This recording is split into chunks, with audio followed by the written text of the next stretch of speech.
Good morning, everyone. Can I just ask everybody to settle down, and then we shall start with our session.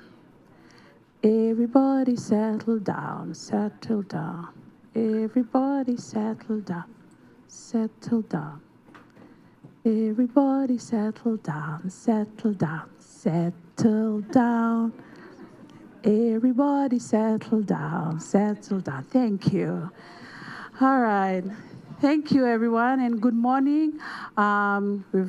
We need to just congratulate ourselves. If you've been here for your second week of CSW, you made it. You survived the first week. So yay to all that.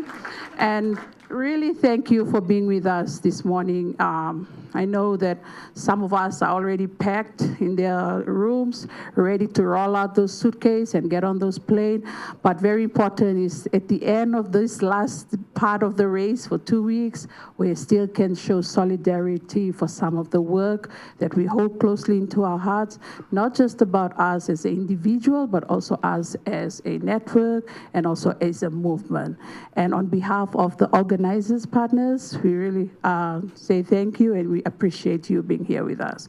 Just to take us through the flow of the session this morning, as you can see, you have a lineup of powerhouse speakers who will be speaking from their experiences on the issue that we have. Well, how did that for? So thank you for being with us. Just to say that, might I stay to be? So you have all our lineup of speakers who are, the funny thing that we laughed about with Eleanor on the last session yesterday is the fact that I have 15 minutes and there's like an expert speaker title, but I also acknowledge the feminists who have been part of this work on climate justice or SRHR that has gone way before us and are still with us this morning and still with us in the race in terms of reaching all the goals that we are trying to get in terms of linking of climate justice with sexual and reproductive health and rights. So these are your beautiful lineups of speakers, and I will be your moderator / also someone who can interact in the conversation because of also the work that I do on the ground. And I hope that this room will create that kind of flexibility of when do you want to take off your hat as one role and put on your hat as also as activists, as women's human rights defenders, and so forth. So do you have a next slide, or is that just part of? Yeah, okay. So I will take us through a short presentation, and then I will open up the floor to the speakers with some of the questions that they have been preparing for. But one of the things that we really want to encourage this morning with the participants is really, as the speakers will be talking about, yes, we'll talk about what the challenges, the work that we're doing, but what is also important is action points. Like after this conversation, then the what, which is also very important. And we all know we're building up to COP30. How does that look like from your region as you're organizing, mobilizing? What are some of the clarity that you will still, need from this kind of room that can productively contribute to help assist with the work that we do in our own region? Because for once, I really would love to get some of those information, like as a movement, how do we make sure that our participation in this upcoming COP can be very, make sense and also be valued. So I will take you through these few slides from, I wouldn't say just really about the global status of it, but how do the work that we do in the Pacific as feminists, as women defend the commons, as you can see the beautiful t-shirt, defending the living planet, how does that really contribute into the work that we're doing on the national level, the regional, and hopefully it's making sense in the global sphere. Next slide, please. So just to start off,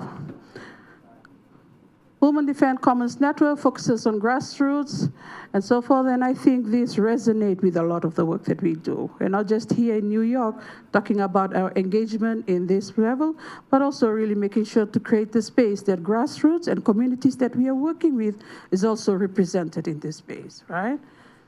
Next, please. These are just some of the list of women's organizations that we are working with. And I think sometimes it's important that we always acknowledge this. At times we tend to forget that we didn't just get into this space because we've attended 2 COPs or we've done this work, we've organized 2 workshops. We are in this space because of some of the ongoing, long-coming work that's been done also by feminists. These are the partners that we try, and most of the time we get pulled on the side to say, like, how come our logo not up there? But our participation in the global space is more, what's the word? It's more logic, and it's more, we can do the work as grassroots community from the ground into this level through these partnerships. As you can see, it's a combination of funders, feminist funders. It's the combination of big women's major groups that we are also part of. And that's important because if we are to tackle something as such as climate change or climate justice, we need to work with everybody. And everybody means like leaving no one behind. Next, please. Very important for us as Pacific Island and small island development states to always think about small island states, territories, and colonized unceded land, right? We can never talk about climate justice without talking about the countries that are still colonized within our region. Polycrisis, ecocidal, these are the realities. Regardless of what we've always talked about, the national or regional, the reality is that adaptation and compensation to reduce sensitivity to harm and vulnerability will be necessary. So if we go beyond 1.2, that's why as Pacific, you will always see 1.5 to stay alive, because we just can't risk it. Next, please. Climate tipping elements, just understand from this diagram is climate change is a symptom of a deeper problems, right? It's not just talking about the change of climate and so forth. No, it's rooted in all these other issues that is including food, water sanitation problems, and so forth, and SRHR. We are already now in spaces, for those that were in AWID, there was a big delegation from the Pacific that really stands strong for this, to really highlight that already we have violated 6 boundaries of the planetary Earth. So how do we make sure that we are the defenders of that? And how do we change the analysis? And see how fast is it been escalating? And the next slide will speak about if we then don't talk about cooperation of governance, if we don't, next slide, and you don't fight enough to change, this is where we'll find ourselves, right? Only 8 men own more wealth than the world's poorest 3.8 billion wealth, right? The way out is very clear, but the political will is still not. And I, for once, that Pacific, taking the forefront in championing climate justice, this is still the issue that we still have to negotiate with our governments. We still have to. I just came out from the Pacific Roundtable of Peace, right? Ocean of Peace. And to being in that room and still having to justify to your government from the Pacific that it's important to link peace building and gender and intersectionality shows that there's still really a big struggle in trying to interconnect this issue to make sure that if we are talking about a specific issue that is relating to gender and climate justice, we cannot leave the intersectionality, the body, the SRHR element out of it.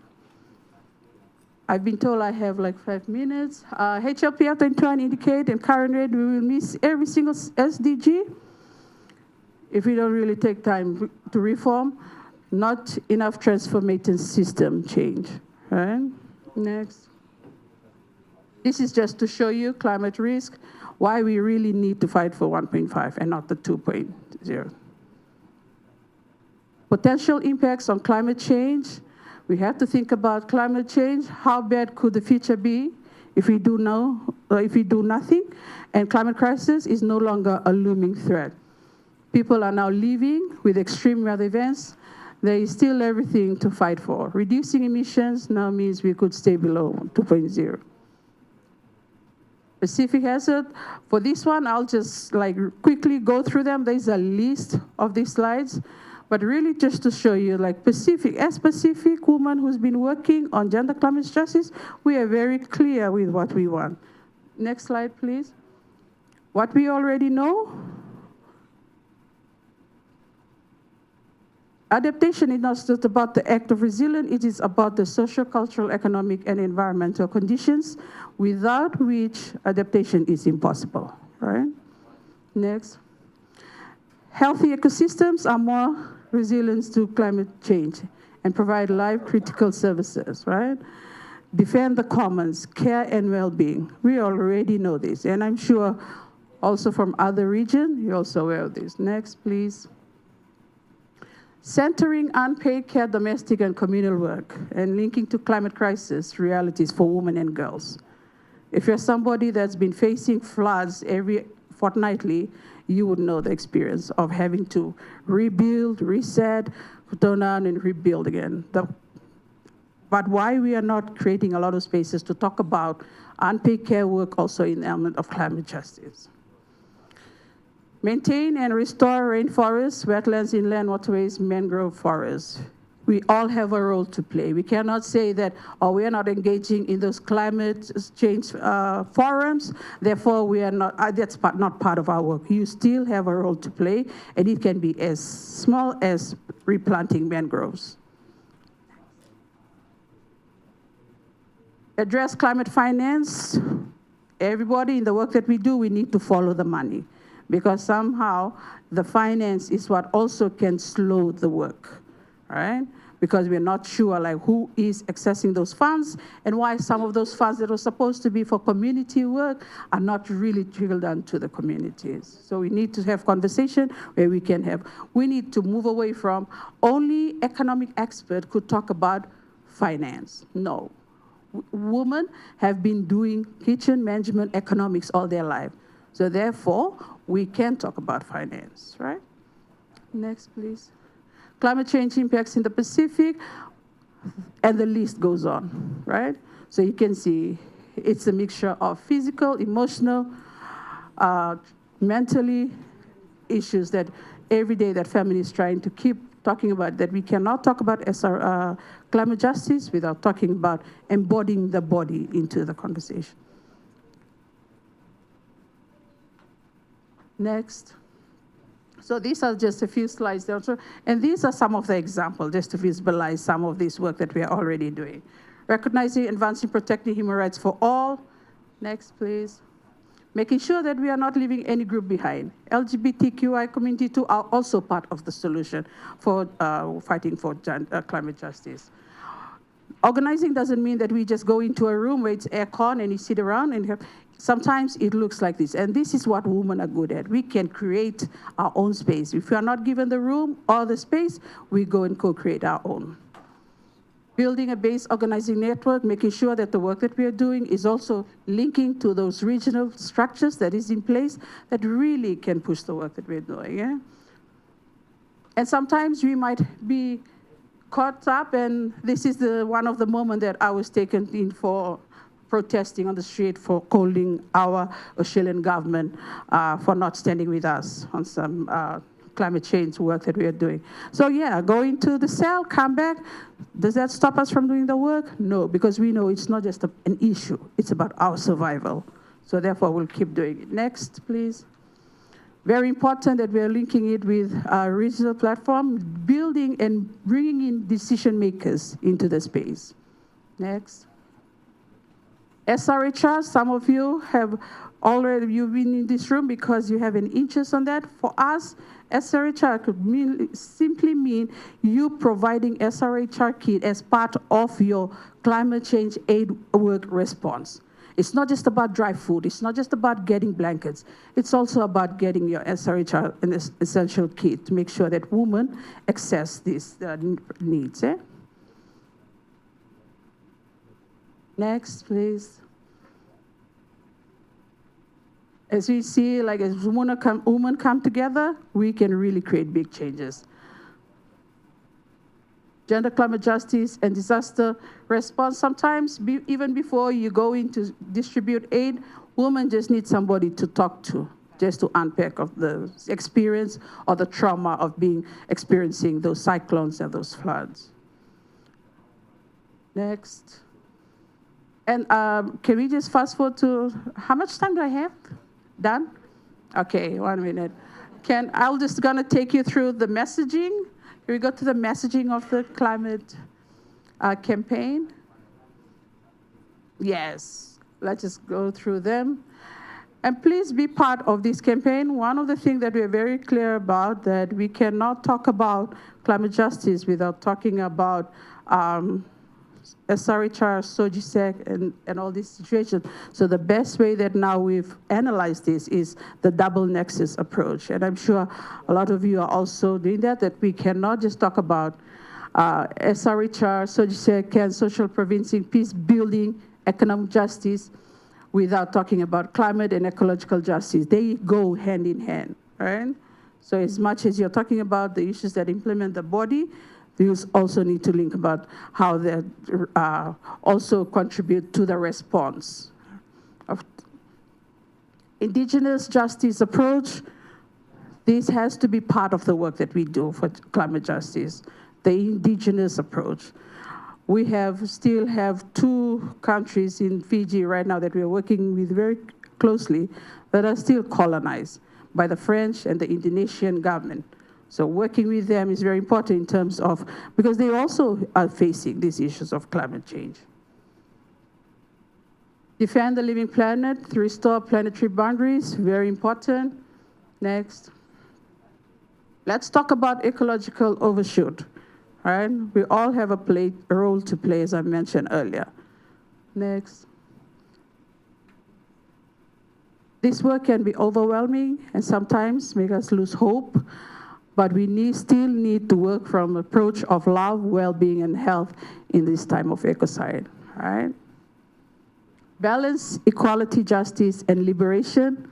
As much as we are trying to take on this war and make sure we are getting our messages through, we need to, as much as there is challenge, we still need to, and we still need to liberate. We still need to celebrate how far we've come into this work.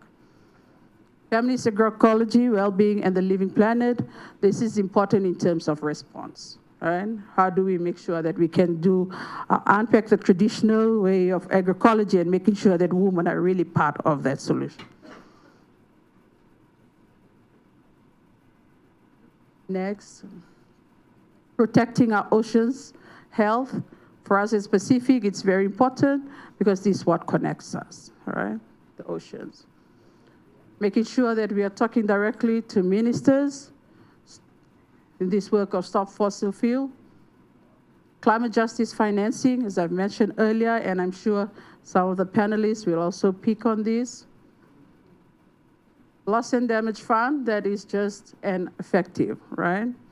We all know how there is the mention of loss and damage and there is funding, but how do we make sure that it's being distributed fairly and everybody is, it's going to effectively change some of the work that we are already doing. Hold the line is a call out to everyone that for specific families we always bring into the table. Please hold the line of 1.5 to stay alive, because it's about our survival. Love, well-being, and health in the time of ecocide. Just a kind reminder that it's important that we do this work from a kind and loving perspective and not about ego, as we always say, not ego, but ecocidal. Next. And it's very important that we are talking to every partners, including those in the faith-based arena, to make sure that all this messaging and all this work that we are doing on gender, climate justice, and SRHR are also part of that discussion. And for us, what has been an achievement is we have the Pacific Conference of Churches really supporting us in this work. So thank you, that's it. And I'm sorry that we have to take more time.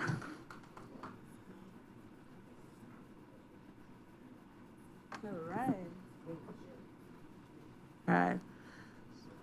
So from that conversation, from that sharing, I will now introduce you to the experts of these issues, because they've been part of this work, and they've also been taking part of spaces that really unpack and push the progress of this work on climate and SRHR.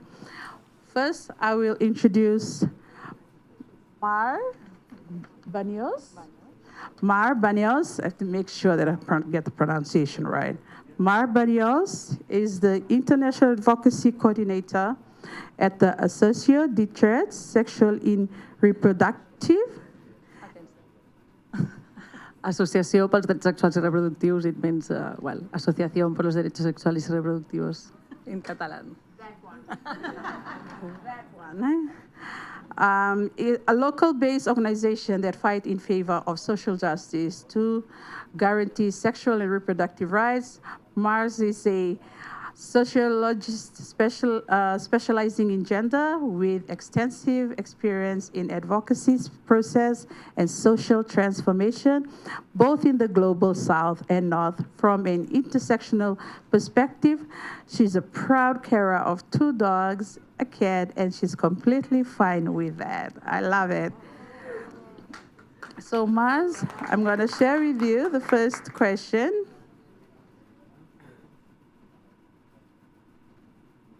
Yes, this one. What motivates you to do this work? And I think for our second and third panelists, also be ready, where this will be the question. What really motivates you to do this work? What intersection work? How do you work in the intersection on your local, regional, and leading to the global context? Bueno, buenos días a todas. Me gusta mucho cuando ha hecho experts, porque realmente eso es lo que yo por lo menos me siento, no me siento expert en nada.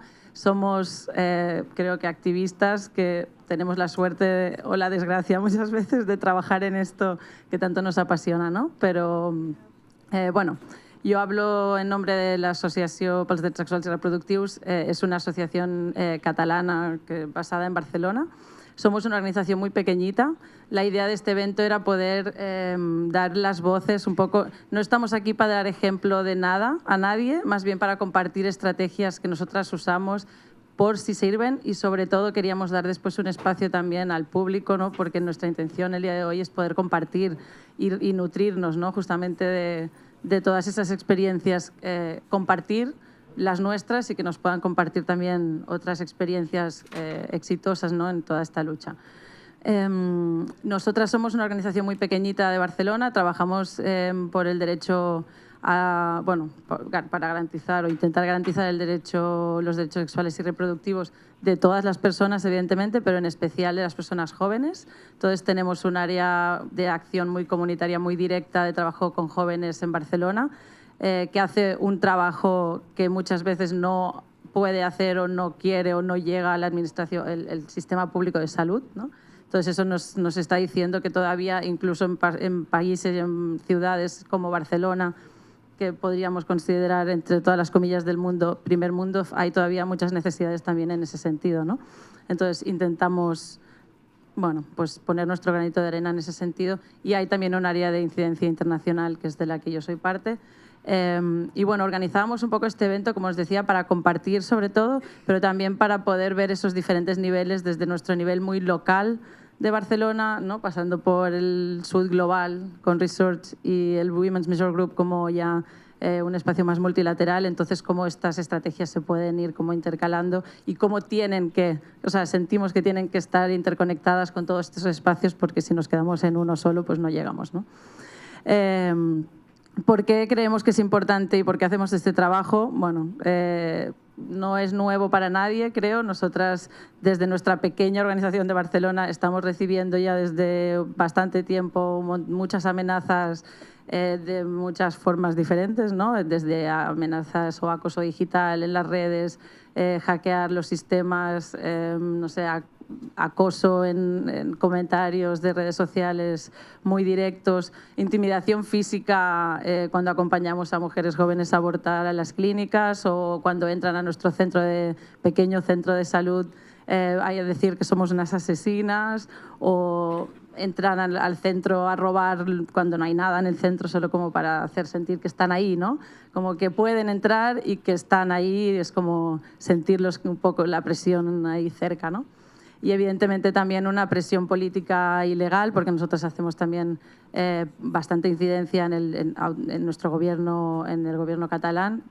Entonces también a través de las interpelaciones parlamentarias, amenazas de recortes de financiación, demandas impulsadas por organizaciones ultraconservadoras. Bueno, entonces es importante justamente por eso, ¿no? Estamos viendo cómo este incremento tan grande de acoso a las organizaciones que trabajamos estos temas, entonces sabemos que, aunque es complicado y cada vez lo será más, es más necesario que nunca, ¿no? Entonces, solo como... la siguiente. Solo para dar un poco de contexto también de qué hacemos y desde dónde lo hacemos. Nosotras trabajamos mucho desde lo local y desde las necesidades locales y las realidades que observamos a un nivel más global, o intentamos, por lo menos, como decía Viva, a ver si tiene sentido que desde nuestra realidad también podamos interceder, ¿no?, en otros espacios más globales. Entonces, bueno, uno de los cambios más significativos que hemos hecho últimamente es este paso de cambiar de marco, de un enfoque basado solo en salud, ¿no?, o de acceso, de garantizar un acceso universal a la salud sexual y reproductiva, a un marco que comprende ya un marco de derechos sexuales y reproductivos, ¿no?, como un marco más amplio de justicia sexual y reproductiva. Yo creo que este ha sido como el cambio importante que hemos hecho en los últimos años y por eso estamos aquí, ¿no? Y este marco, evidentemente, ampliar este marco de justicia sexual y reproductiva es imposible tenerlo en cuenta si no lo hacemos dentro del marco de la justicia climática también, ¿no? Y evidentemente trabajamos también, o por lo menos lo intentamos con todas nuestras fuerzas, desde un enfoque interseccional que reconoce todas las opresiones, ¿no?, toda la interconexión de estos sistemas de opresión. Sabemos que el capitalismo, el heteropatriarcado, el colonialismo, el imperialismo, todos los ismos terribles no operan solos, van juntos, ¿no?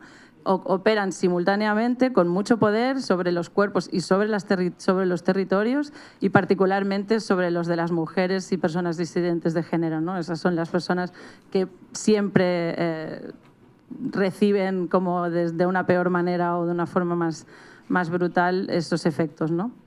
Entonces, y acabo solo como nombrando las 4 áreas de trabajo en las que nosotras nos centramos. Por un lado, ampliando o intentando ampliar toda la base de evidencia científica. Sabemos que lo que no se nombra, lo que no se puede explicar bien, lo que no se conoce, no se puede combatir. Entonces, para nosotras es muy importante ese trabajo, siempre con investigadoras, con activistas del norte y del sur global. Siempre intentamos compensar nuestra blanquitud aliándonos con personas y activistas del sur y de todo el mundo, ¿no?, porque al final sabemos también de dónde venimos y eso es muy importante, saber que tenemos todo un bagaje y unos prejuicios y un racismo integrado.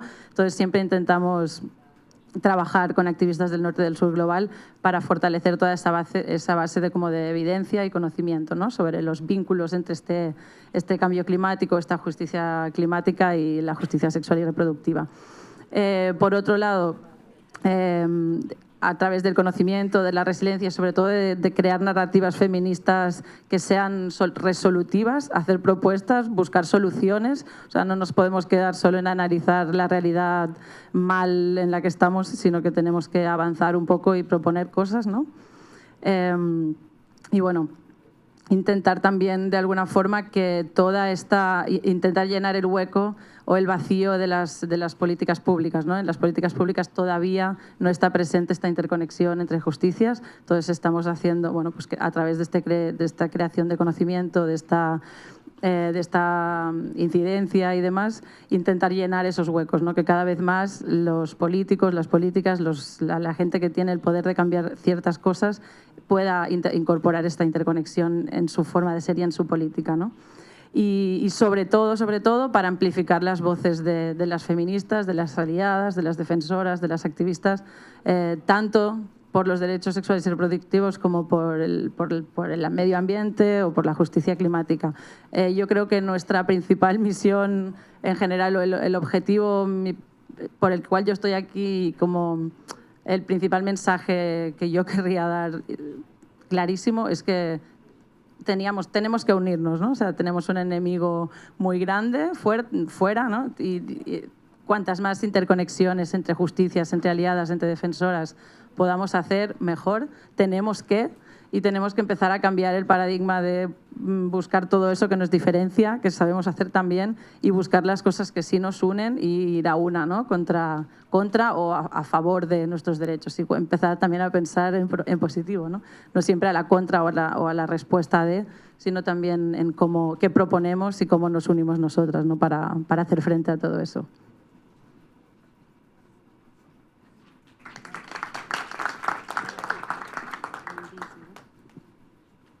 Thank you, Ma. I will now introduce our second speaker, Laura Valenciano, but I have this special name for Laura is Lalita. So Lalita is a bi-feminist and abortion activist based in San Jose, Costa Rica. She's a member of Resurj, Realizing Sexual and Reproductive Justice, a Global South Feminist Alliance. She studied law with a specialization on environmental law, Wood. Currently, she works for Resurj as finance and operation coordinator. She's also part of the DSiR, a women's rights organization focused on women and queer people back in her country. She loves listening to music while she cooks and feeding her friends. Laura, you have the floor. Thank you, Vivita. All right. Hi, welcome, and thank you for coming.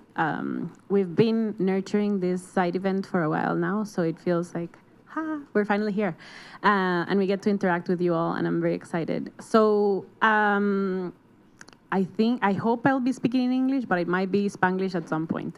I wanted to offer some context in regards to who and what Resurj is.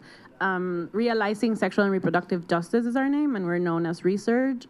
It's a Global South Feminist Alliance, and it was rooted on transnational feminist solidarity, meaning the membership of the alliance shows up for each other, no? And the alliance itself figures out ways, dynamic and varying, of doing so.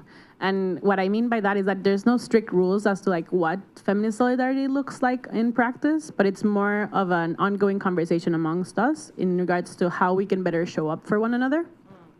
And this will be relevant as we move forward.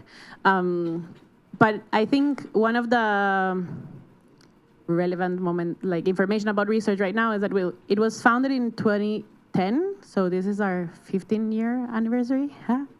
And it with the intention of providing a platform and a sort of a safety net and a strengthening of the advocacy that Global South feminists were having within advocacy spaces, to bring forward their voices, to make sure that there's at least somewhat of a space carved for us, because we know these spaces are typically not the friendliest for us, and also very overwhelming to navigate, and perhaps sometimes the feeling of our voices, ideas, but also the motivations that we had to partake in these actions get diluted in so much noise. So through Resurj, and that was the intention behind it, the idea was to provide a strengthened voice, no? We come together and we don't only speak on one issue now, we speak on other members as well. So the way it works is that each of the members of Resurj are in ourselves activists back home. And Viva told you about the organization I organize with back home. It's called DSiR, and we have a queer and women's perspective on human rights in general, broadly. But then we link up with Resurj's work, our own, taking a more critical look into what SRJ means. So, for instance, I'll provide an example. My organization used to work with with a sexual and reproductive health and rights approach, and that was it. And it was very limited, or quite limited, and we kept finding, frustration in our work, because there were so many components of the SRHR framework that were just being relegated or forgotten in our work.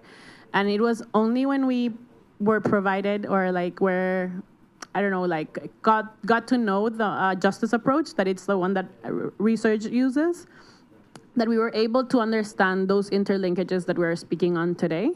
And it has definitely permeated the work that I do back home with DSiR, no? And the way we understand the issues that we've been moving forward for some while now and how everything links up. So, with that being said, I'm conscious of time, and we have a really cute timekeeper in the front, but I'm like, okay. So yeah, with the purpose of increasing the meaningful participation of younger feminists within advocacy spaces, Resurj provides sort of that space, and we'll eventually tell you how we do that.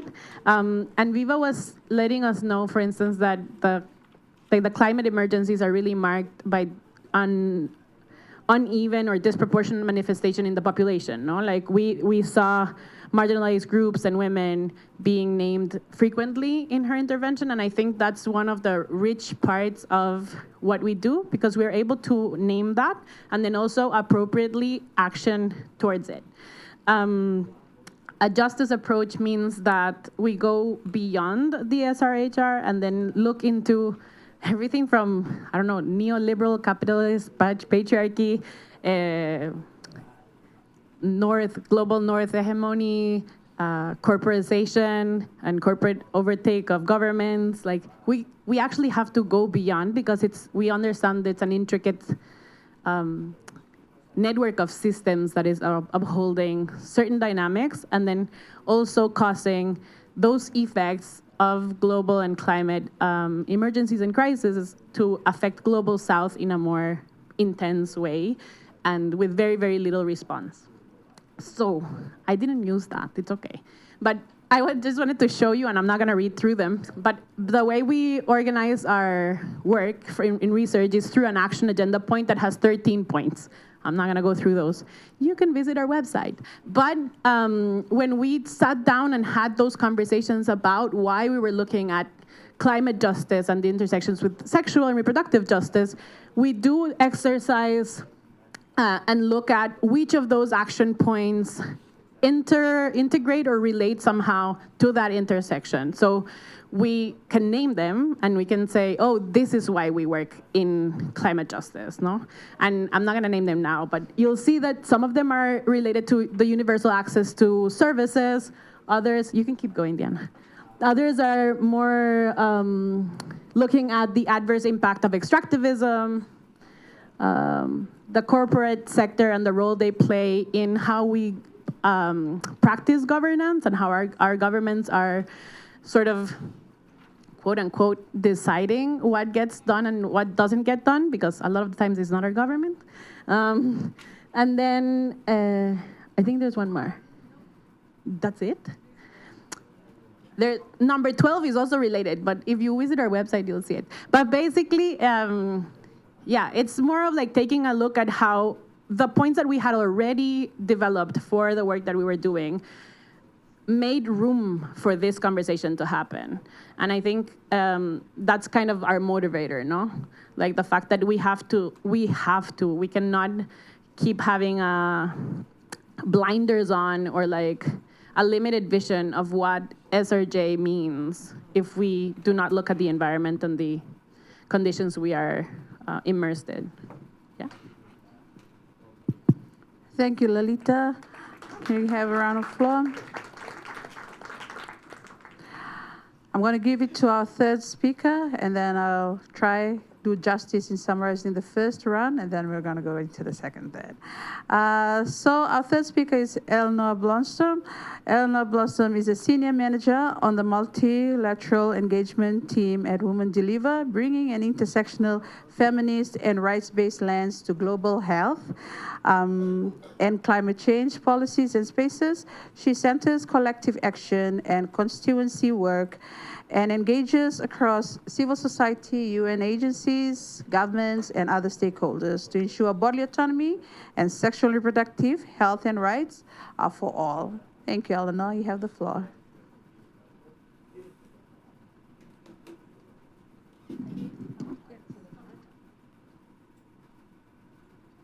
This is much better. Thank you so much. Viva, really happy to be here today.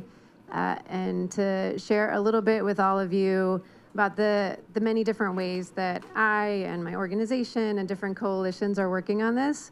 But I realized I didn't have anything fun at all in my bio like you two. So just to add, I think this is also part of my inspiration, right, for the work I do personally. I have 2 cats. They just inspire me to be happy. And then I have 1 teenage daughter. And so she definitely inspires me to address issues of SRHR and climate, the climate crisis. I work at Women Deliver, and that's my entry point into a lot of these spaces. However, I have a history at other organizations that is long in this, and Women Deliver is a global advocacy organization really about bodily autonomy and SRHR, and we see bodily autonomy as a climate justice issue. So that's how we enter this from Women Deliver. We're also really engaged in global spaces, trying to transform them and ensure that there's access for youth and adolescent girls and shifting power in those spaces. And I would say that a lot of the networks and coalitions are instrumental in creating the space to shift that power and drawing from the expertise of everyone else. I'm here also as the Women's Major Group, and it's always fun to be part of the Women's Major Group. I was one of the organizing partners for a number of years, and the Women's Major Group has done some work at this intersection of SRHR and climate justice, and that's really drawn from the members. There are over 1,300 members on the listserv who are coming from all different sectors, all of them focusing in some way on sustainable development, gender equality, women's human rights, and trying to bring that into the global spaces. And the Women's Major Group is the vehicle for things like the follow-up to the Agenda 2030 and the HLPF, but also some outcomes from Rio +20, which included small island developing states, mechanisms, financing for development, and a few others. So there are a lot of different ways that the Women's Major Group engages in this, from the really structural financial aspects to the policy making. And in the past, the Women's Major Group has done quite a bit of work, but it really is, at this point, the intersection has been driven by the members. And so I think this is the importance of the connection of collectives, of networks, and how there is space for that. And so when one organization or network, whether it's Resurj or L'Associació, it's hard to say, is leading that, but that's what drives it. And that's why we need these networks and coalitions. They're about connecting. They're about sort of breaking new barriers and bringing it to a large group of people who may not know what this is. I'm also a co-convener of the SRHR and Climate Justice Coalition, which formed in 2021 with a number of members of the Women's Major Group, as a matter of fact. Women Deliver, IPASS, We Do, and Arreu, and other commitment makers to start out with a 2-year commitment to work at this intersection on advocacy, on shared learning, on breaking down silos between climate justice and SRHR spaces. We often see that climate change is seen as a technical space in the multilateral areas, right? And so it's hard to break into, if you're coming from a rights-based perspective or women's rights or small grassroots organizations, to bring that human face. At the same time, in the gender and women's rights spaces, it's often lacking, or there's a fear of that climate technical work, whether on the side of the advocates themselves or the member states who are working in the spaces, and they're like, no, we don't want to talk about climate because it's too controversial. We don't want to upset our climate negotiators. And so all of that has come together, and as the coalition, it's really about what many others have already said. You know, how do we engage grassroots, LGBTQ, women human rights defenders, youth, indigenous people in that leadership? And as I've already said, you know, why do we need these spaces? One, we need to break down the silos. We can't have gender justice without climate justice. You've all heard those slogans, but it's true. There's a reason that is there. We know that sometimes the spaces are not open for these intersections, and we need to create spaces where folks can be safe and talk about these and explore and learn from one another. We also know there's intense backlash to both bodily autonomy and SRHR and to climate change work. And again, we need the space where we're shoring that up and providing resources and space to come together. The diversity of the coalitions is absolutely crucial. We all continue to learn. And it's about collectively constructing the messaging together and how do we amplify it. So a grassroots organization on their own could be doing an amazing project that might have global implications, but how does anyone know about that? Hopefully these kinds of networks can be a space to do that. One of the other things that we want to do is counter population control narratives that are so often the way this is linked in climate spaces, and think about it again as a bodily autonomy, a rights, a justice, a choice space.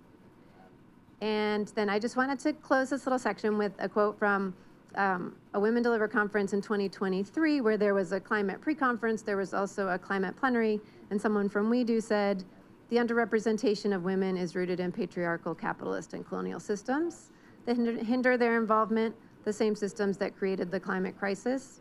Our work should focus on dismantling these structures and creating inclusive spaces for women's leadership to thrive." And so that's what these networks are really aiming to do. Thanks.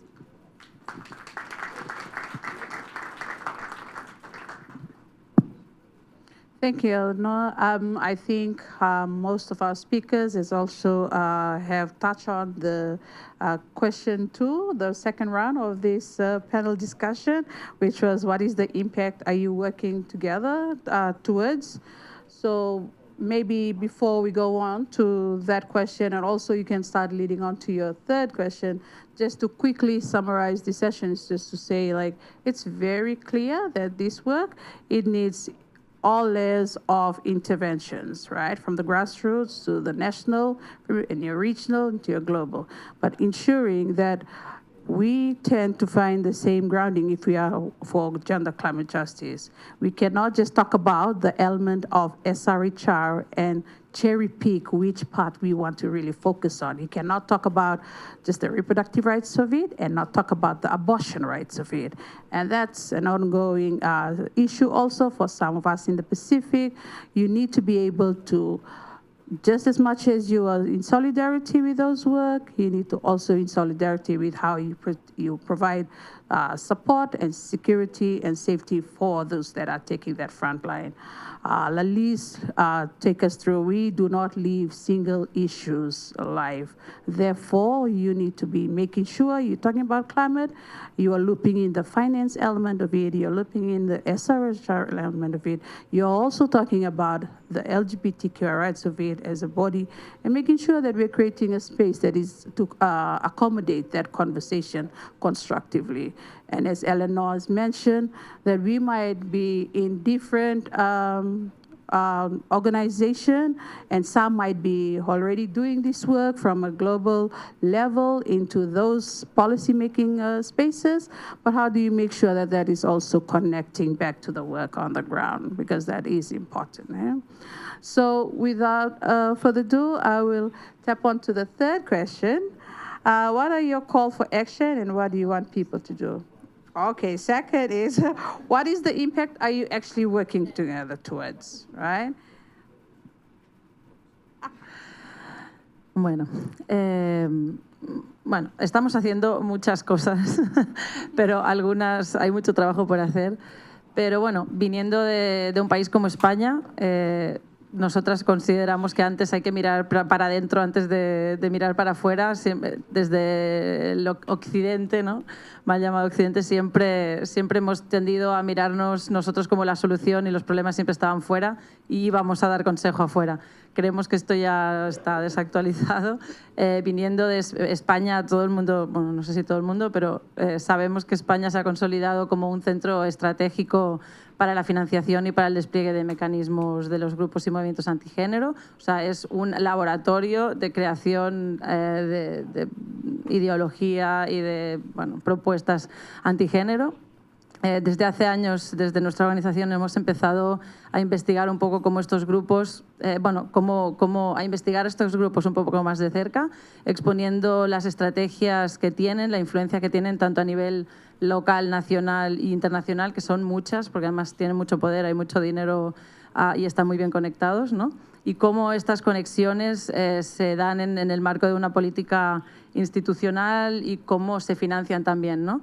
Hace poco sacamos una investigación pequeñita en el marco del contexto catalán, ¿no? De Cataluña, pero bueno, de cómo muchos de estos grupos fundamentalistas, antiaborto, antiderechos, están financiados todavía por la administración pública, o sea, por un gobierno que se dice progresista, que en principio no apoya este tipo de prácticas y todavía les damos dinero, ¿no? Entonces, es importante también hacer ese tipo de... O sea, esta investigación fue en el contexto catalán y queremos, evidentemente, poder seguir haciéndola, pero creemos que es importante como poner el foco en de dónde sacan el dinero y que por lo menos, ya que tienen tanto de otras fuentes, que por lo menos ese dinero no sea un dinero público, ¿no?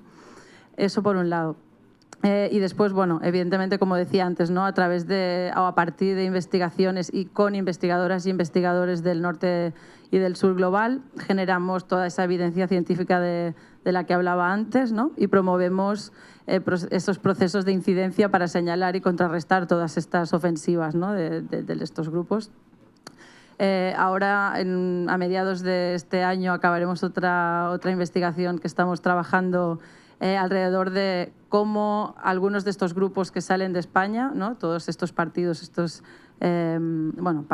grupos antiderechos, partidos y demás, tienen muchas formas, se adaptan también e influyen en otros países fuera de España, por supuesto. En este caso, la investigación que vamos a acabar ahora a mediados de este año, nos hemos centrado en Guatemala, El Salvador, Argentina, Chile y Kenia, pero la idea es poder seguir pues, investigando un poquito de cerca cómo funcionan y sobre todo cómo se adaptan, ¿no? Porque tienen una capacidad de adaptación al medio muy grande, ¿no? Entonces hay que saber también un poco cómo operan en cada uno de los contextos para también desde un contexto local, porque no sirven soluciones mágicas para todo el mundo, ¿no? Cómo operan en cada lugar, en cada país, en cada región, para poder desde ahí también generar estrategias que sirvan para cada uno de los contextos, ¿no? Y después, bueno, otra de las investigaciones que justo acaba de acabar está muy relacionada con 4 estudios de caso, en este caso sí en el sur global, en Brasil, en Guatemala y en Colombia.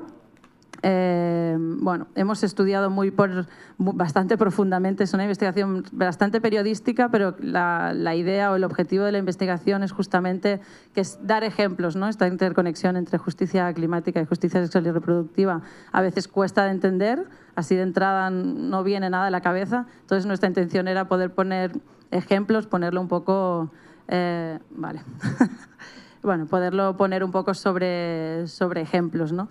Entonces, no me voy a extender a explicar cómo en cada territorio esta interconexión se da, pero bueno, es evidente que en los 4 casos la explotación del medio ambiente, ya sea con la minería ilegal en Brasil con los Yanomami, en las maquilas de Guatemala o en el uso del glifosato en Brasil y en Colombia o la industria de las flores en Colombia, todos estos impactos en el medio ambiente son impactos en los cuerpos de las mujeres, en sus derechos sexuales y reproductivos, no solo en sus derechos, sino también en abortos, o sea, tienen efectos sobre sus cuerpos, ¿no? Abortos no deseados y demás, más allá de la violación y de la vulneración de todos los derechos, de sus derechos sexuales y reproductivos y humanos en general, de hecho, ¿no? ¿Puedes pasar el... Y ya solo como un ejemplo muy concreto de cómo operamos también nosotras, intentamos generar toda esta evidencia, todos estos ejemplos, ¿no? Más o menos claros, intentamos poner lo más claro posible cuál es esa interconexión y intentamos en diferentes espacios a nivel más local en Barcelona y en Cataluña. Somos parte del Consejo de Mujeres de Barcelona y del Consejo Nacional de Mujeres de Cataluña, que son organismos, digamos, que aglutinan a las organizaciones de mujeres que trabajan por los derechos sexuales y reproductivos. Entonces, somos parte activa de esos consejos para poder ir trasladando todos esos aprendizajes en esos espacios. Participamos activamente y además coordinamos el intergrupo parlamentario catalán sobre derechos sexuales y reproductivos, entonces en esos espacios también generamos pues todo ese conocimiento que vamos adquiriendo, ¿no? Esta interconexión. Nuestra idea siempre es aprovechar estos espacios de incidencia en los que estamos para empezar a conectar a que todas esas personas, ya sean organizaciones de la sociedad civil o sean políticos, puedan empezar a hacer esas conexiones y empezar a trabajar desde ese marco, ¿no? Trabajamos en red, ya casi no encontramos sentido trabajar solas porque no estamos solas.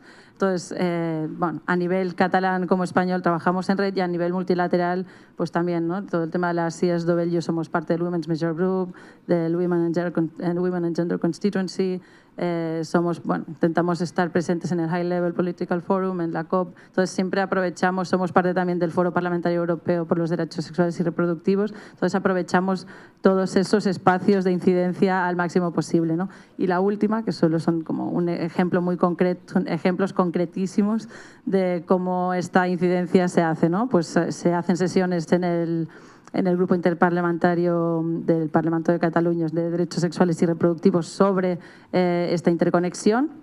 Se aprueba, bueno, gracias un poco a la incidencia también que se hace, se aprueban resoluciones que son favorables a la defensa de las defensoras, ¿no? De derechos sexuales y reproductivos en Cataluña y en general. O, por ejemplo, yo que sé, intentamos también hacer propuestas de ley a máximos, que evidentemente son propuestas de ley que no llegan a cumplirse como tal, pero ponemos unos sobre la agenda política, por lo menos cuáles son nuestra carta a los reyes, ¿no? Un poco de todo lo que queremos en términos ideales, y a partir de ahí a bajar siempre estamos a tiempo, pero por lo menos estamos colocando unos máximos ahí sobre la mesa, ¿no? Thank you. Thank you. Lalita? Okay, I'll be brief. I think, I hope. We at Resurj also participate in advocacy. We've actively done language advocacy and pushing for specific issues, both at COP, CSW, HLPF, and CPD at different points in our history as an alliance. We participated specifically at CSW69 with making a case to strengthen the cross-movement response for crisis. And we pushed really, really intensely towards loss and damage to be included. And this continues to be one of our big issues at hand. And I mean, Viva didn't say this, but she's a member of Resurj as well, so we're kind of cheating here. We've joined forces in several occasions, and we wear several hats, and she's right about that. But this is part of what we do. This is just like I don't know, like a visual representation of the work that we did during that engagement in particular, and we have another one, that just focuses on those interactions between the economic, the gender, and the climate and or justice groups, or basically what we're trying to say here is that we have within Resurj the ability to identify case-specific manifestations of climate crises even within our communities, no? And we needed a way to bring those forward, both as examples, but also sometimes we struggle, and this is something we've identified as SRJ feminists, to identify that our case for SRJ justice, like SRJ, sexual and reproductive justice, is also at the same time climate justice, and that we are fighting for both simultaneously. So sometimes what we've done is use storytelling to strengthen our advocacy. During the CSW, during the pandemic, it was online. It was horrible. I don't know if you were there. We were there. But one of the things we did, because it was the first time it touched on climate change and the crisis, we did a session on storytelling from different latitudes within the Resurj membership. So I remember really tenderly a story by our Libyan member, because they were mentioning, for instance, the significance for them as an indigenous activist of the fires and the burning of specifically certain trees that had this broader meaning and heavier meaning that went beyond the loss of the tree itself or the trees, but that touched on like the nuances of their indigenous identity and the tenant of land and all of these things, no? And although I can sympathize, it was very difficult for me to imagine those additional layers to the pain that had been linked to that crisis or weather-related crisis specifically without that story from them, no? And I myself did the same with menstrual health and dignity back home in regards to sanitation and wash issues and all of these things, and it's sometimes our strategies are just this, like putting faces and names that we can all relate to issues that might sometimes, because of the climate spaces being so technical, feel very foreign and detached from our realities. And that doesn't help. Like, it doesn't help us to create or raise awareness or mobilize or join forces. Like, we definitely need to make it easier for us to understand. Okay. During our presence at advocacy spaces, one of the techniques that research uses is FemComs, Feminist Communities of Care. We host these spaces parallel to whatever is happening at the UN, and usually in spaces a little bit farther from here.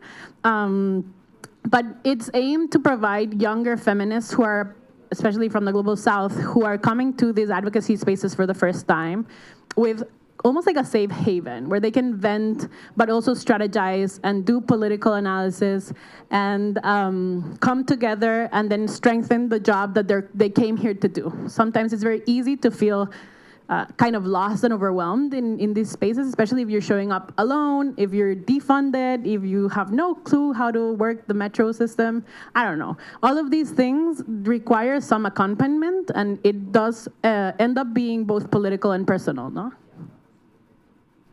Another one of our strategies is our project named Our Lived Realities, which I'm just going to name them, but you can visit our website if you want to read more. But basically, we go in and take a deeper look at community-based stories and cases and researches. So you get to actually, I don't know, experience what the community is actually going through. And we have several examples of this. These ones that I included on the slide are just Lebanon and Nigeria, but you can take a look at others. We presented the results of the Brazilian one in the HLPF in 2017. So that one was directly related to climate as well. I think we have one more, okay. And the last thing we do are reflections. We have this publication.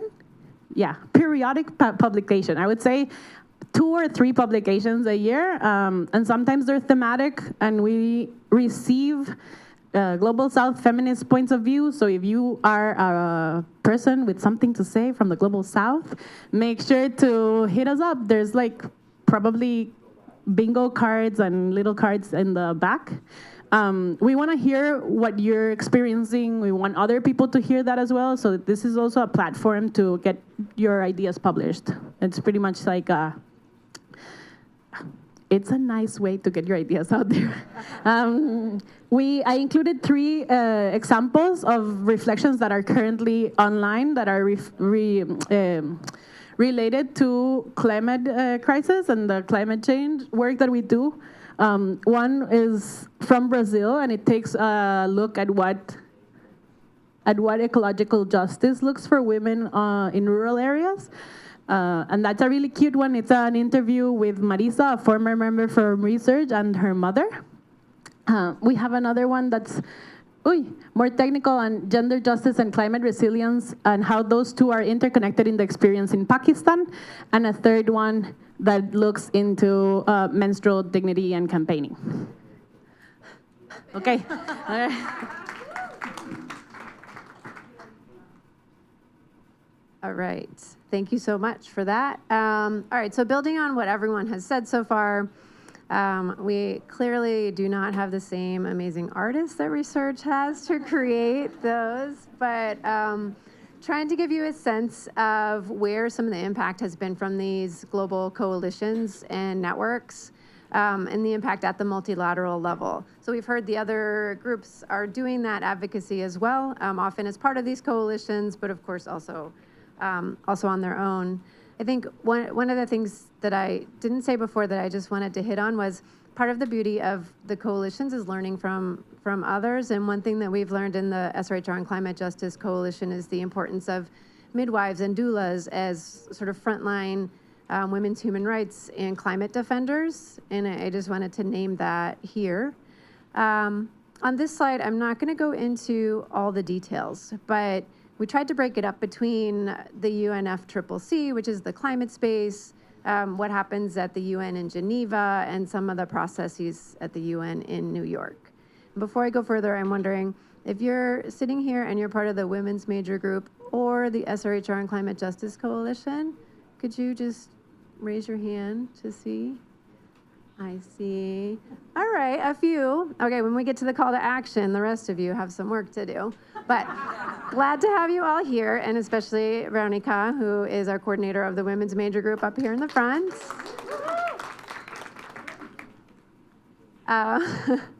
So on this, in terms of the multilateral impact, where have we seen progress? I mean, honestly, in terms of decisions, outcomes, agreed language, we haven't made a lot of progress. But I don't think any of us in this intersectional space have expected that, right? We know it's a really long road and it's a hard road, and we're in it for the long haul. And we're also working to chip away at changing the systems while we get small steps to lead us to more justice.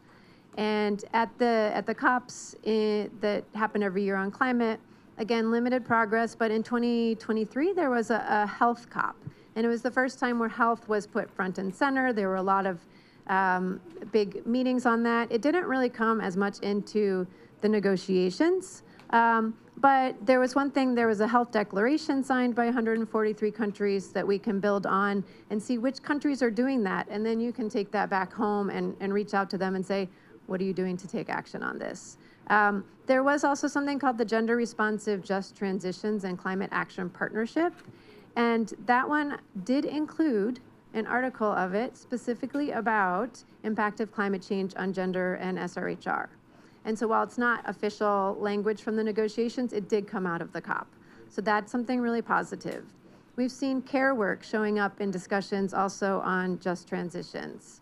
There is going to be a new gender action plan from the UNFCCC, which will have activities that governments should take on. And there's opportunity to bring in health there. So we're crossing our fingers that this one will be stronger than last time and have some of that in it. And there's some national climate plans. Some are called the nationally determined contributions. Others are national adaptation plans. And a number of those do have SRHR in them to some degree or another, some kind of components or recognition of how important it is. So there's some movement. And all of that is really due to the advocates who are working so hard. If we think about the UN here in New York, the Women's Major Group is leading on work at the HLPF and the Summit of the Future. And so that has been a lot of position papers, side events, actions, direct advocacy with negotiators, trying to bring that linkage in. We haven't seen it in the outcomes, once again, but it starts to get discussed. Last year at HLPF on where climate was a focus, there was no SRHR in any of the voluntary national reviews. There's still time, possibly, to influence the voluntary national reviews this year, which look at health and gender. Okay, I have one more minute on this. And then we're here at CSW. We've already heard about CSW69. It's the first document that's had a paragraph talking about climate change and SRHR. So that is something to celebrate and build from. We're not in the best global context to make that building, certainly not this year, so that didn't happen. And then in Geneva, it's a whole different process with the World Health Assembly and the World Health Organization. And there's a lot going on there in terms of resolutions on climate and health. There was one on natural hazards last year where they did link to SRHR and the importance of access to SRH services. So progress is happening, but it's only happening because people are there, they're paying attention, they're part of these networks and creating that co-learning and sharing and amplifying our messaging in those spaces. Let me see, I think I had one other point. I forgot to look at my notes.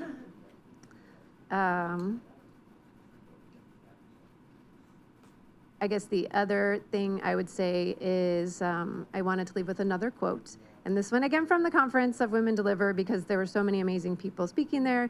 This is from Tarsila Rivera-Zea from Chirapac, and just to share the impact that she had in that space. So she's saying the impacts of others' decisions had a negative effect on indigenous communities, The water is drying, years of drought, ice melting in the mountains. It affects what happens in the life and bodies of women and girls. And those are the messages that we try to carry with us into these global spaces.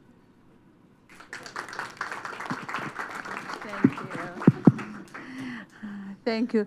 Are we all enjoying the discussion from our panelists? I love it. Okay, because we're running out of time, we're going to jump straight into the call for action.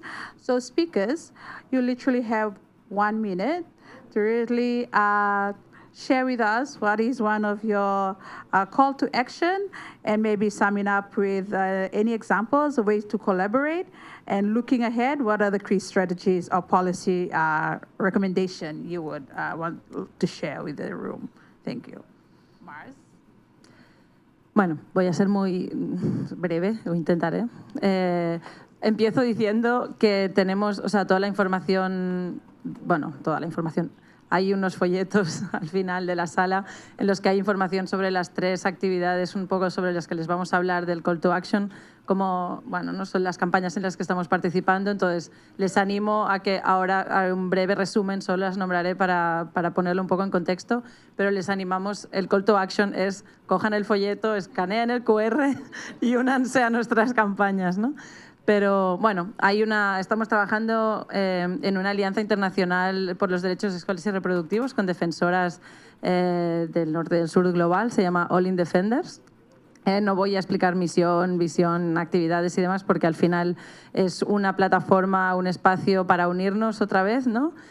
Unirnos, defendernos, aprender entre nosotras y sobre todo compartir y construir pues colectivamente, ¿no? Que es la única forma ya posible de construir si queremos realmente cambiar las cosas de una forma integral y para siempre.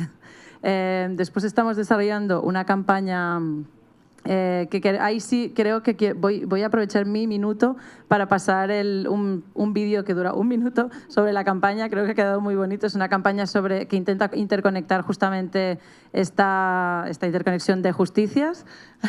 Y lo bonito de la campaña es que realmente se construyó de forma colectiva con activistas del norte y del sur y con tanto de organizaciones de medio ambiente como de defensoras de derechos sexuales y reproductivas. Entonces tiene ese punto realmente de construcción colectiva que yo creo que es lo bonito de la campaña. Vale, ok. Y simplemente, la última, también, tenemos un manifiesto igual, ¿no? Como propuesta de llamada a la acción, es que me están mirando mal. Justamente un manifiesto que lo que pretende justamente es otra vez interconectar todo esto y poder dar el paso a tener más adhesiones al manifiesto y poder así también llevarlo a diferentes espacios de incidencia, ¿no? Entonces, nada, os dejo con el bonito vídeo que hemos hecho. ¿No? Oh, bueno.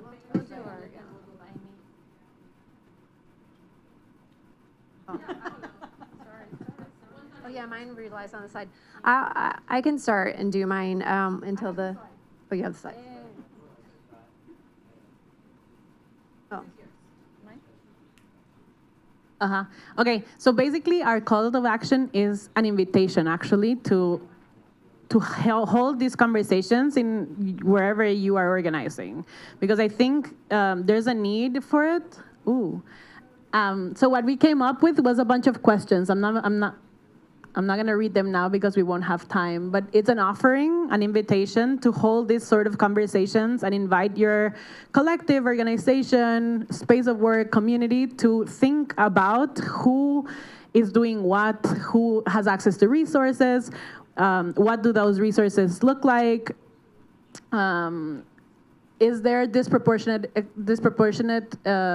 exposure to environmental hazards, and then who is fronting all of that? So it's just a bunch of questions, and it's literally an invitation to either, you can ask them to yourself, but I think it would be richer to hold this sort of conversations in your spaces. So Mar told you in the back there's a pamphlet, a brochure with the information of the 3 of us, of the 3 groups that are speaking today. So not of us. My personal information are not there. But so you can go ahead and write to us and reach out. And if you want this, we can eventually get it to you. But then my last part, okay. We brought 2 specific calls of action. One is from Costa Rica and one is from Nepal. So we wanted to request your support in raising awareness of the adverse effects of gentrification, our modern-day economic imperialism, and the exploitation of our protected areas in our coastlines, in Costa Rica particularly. And the other one is in Nepal. But so I don't know if you've heard the news, but we want to support the protesters in Nepal. There was an interest from the government and a private company to build a cable car in the mountains in Nepal, which meant that the indigenous local communities would see their land affected and polluted. And the local government decided to use force on the protesters. So there's been a lot of resistance there. And it's all been for the sake of what they call the development narrative. And I wanted to invite you to yell with me. Can we do that here? Yeah. Okay. So I'm going back to the Costa Rican one, which is mine. But basically, they're exploiting our coast. So I wanted to say, like, when I go defend Gandoca Manzanillo, which is the name of the reservoir, you just go defend, okay? And then when I go defend Guanacaste, we repeat that, okay? Ready?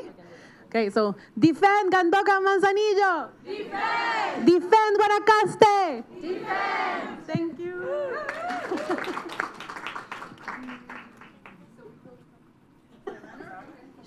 Yeah, and then sounds good. Okay, mine should be quite short. So the main call to action is to connect, right? This is all about solidarity and connection. 2 QR codes are there. One is to join the women's major group on the left, talking about all the issues. And then the second is the SRHR and Climate Justice Coalition, very much focused on this intersection. Both are amazing groups. Please sign up. We'd love to have you. And then the other pieces are about actions you can take. So join those groups and contribute to position papers. Give your research, your opinions, your experiences. Follow the HLPF, the CPD, the COPS. Contribute to this new gender action plan.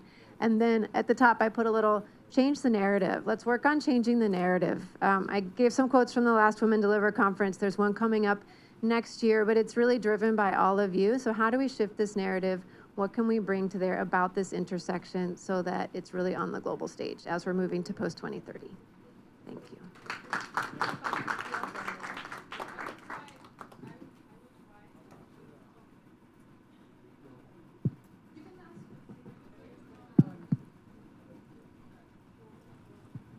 Okay.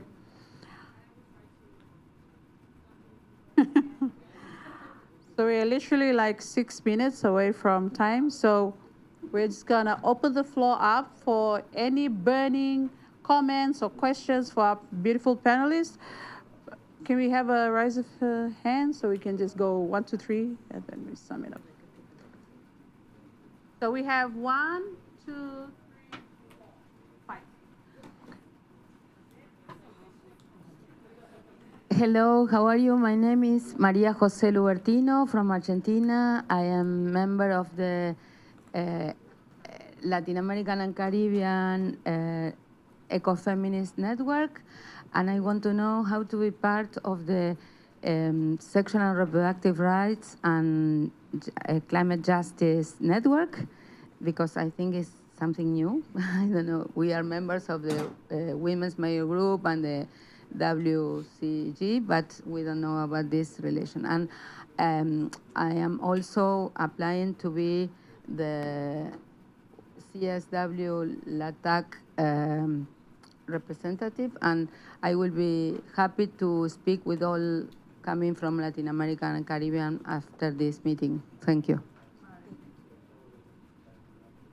Yeah, just a quick question for Mara. If you could tell us a little bit about the groups that you've investigated. I'm curious, for example, about Citizen Go and some of these other organizations. And there goes my phone yet again.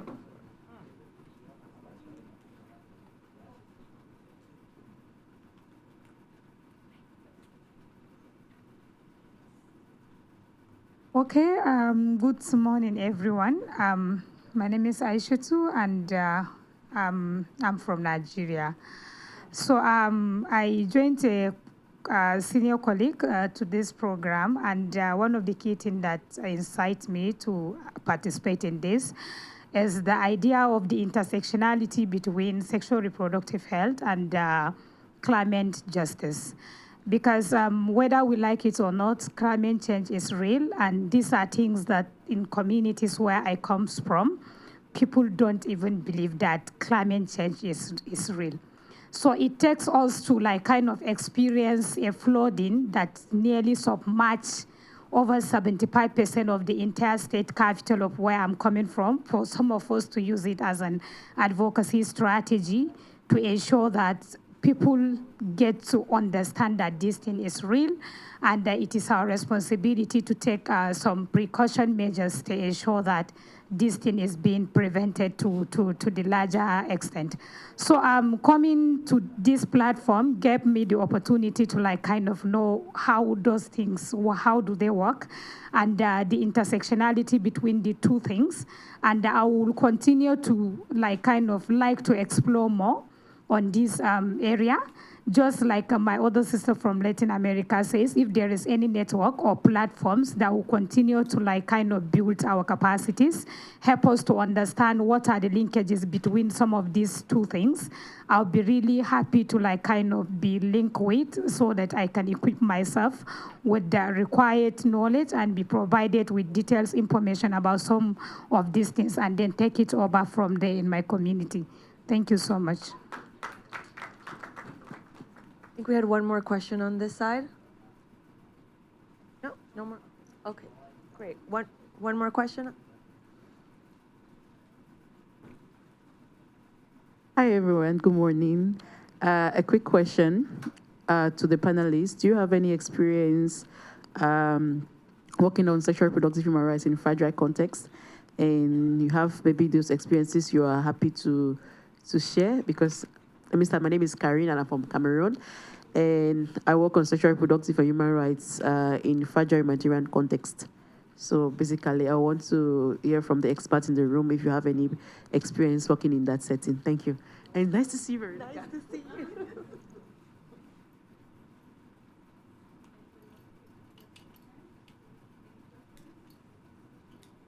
No, en relación a la pregunta, sí hemos tenido en cuenta todos esos grupos. No sé si tenemos tiempo, pero Diana podría contestar mejor porque ya está coordinando más la investigación. Pero de todas maneras, podemos manteneros al día de la investigación cuando salga y animaros a que la leáis y la podemos compartir con vosotras. Pero sí, están en la lista, hazte oír, Citizen Go y demás.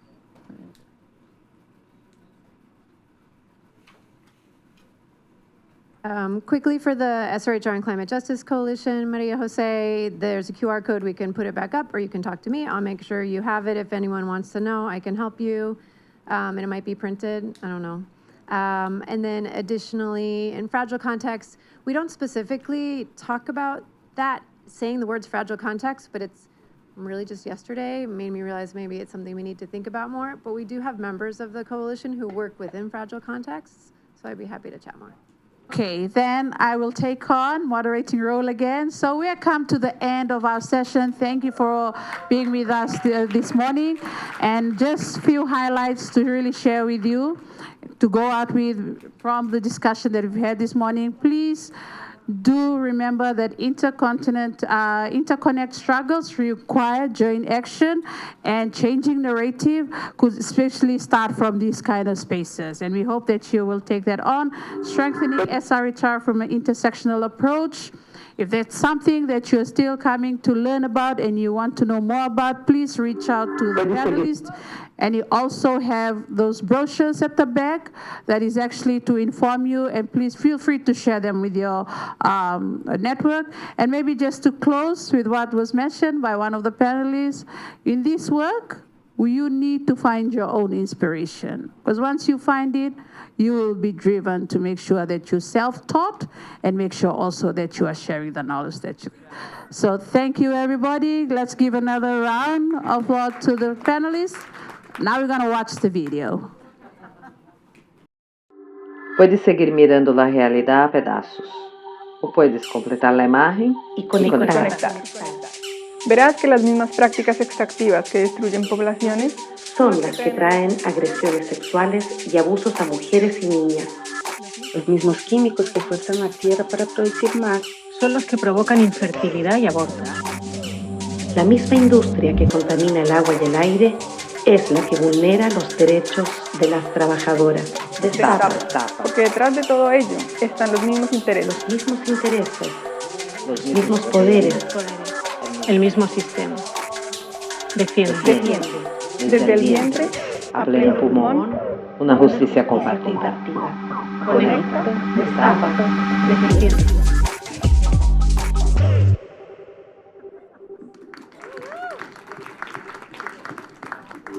Puede seguir mirando más.